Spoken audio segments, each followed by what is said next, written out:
Good morning, I'm Steve from Quantamize, and you're watching the Quantamize Global AM Markets Preview, where it's all about uncomplicated investment, great data, and all the trades you'll ever need. And remember, everything's free. So let's get started. Good morning. Today's June 14th, 2019. My daughter Sophia is going to be with me on this AM market call, and I'm sure she's going to chime in about her thoughts about markets today. Here comes the weekend after a volatile week of trading. Futures are trending down this morning after the stock market finished positive yesterday. Obviously, Sophia agrees with this type of volatility, though I don't think it's great for trading. I'm not too focused on the back and forth trading sessions. I'm currently zeroing in on bond yields, with the yield on the US 10-year now at 2.065%. Fed funds futures are pricing in a 98% probability of a rate cut by September. Wow, how things change so quickly, right? Is the VIX with a 15 handle a sign of a benign stock market? Not all option strategists agree, with some pointing to recent sell-offs in US stocks with a relatively muted VIX. This is definitely something worth tracking and following.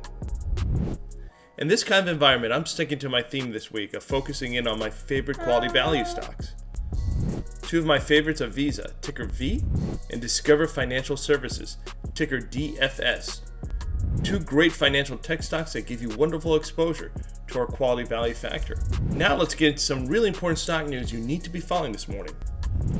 Activist hedge fund Third Point is calling for Sony to be broken up again.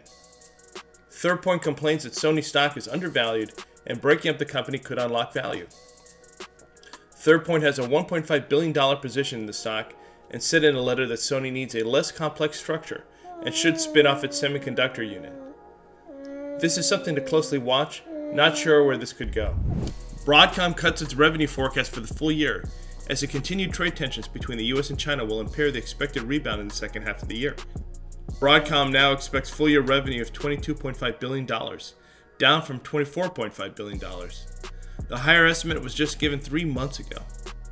Broadcom CEO said customers are drawing down inventory amid the uncertainty.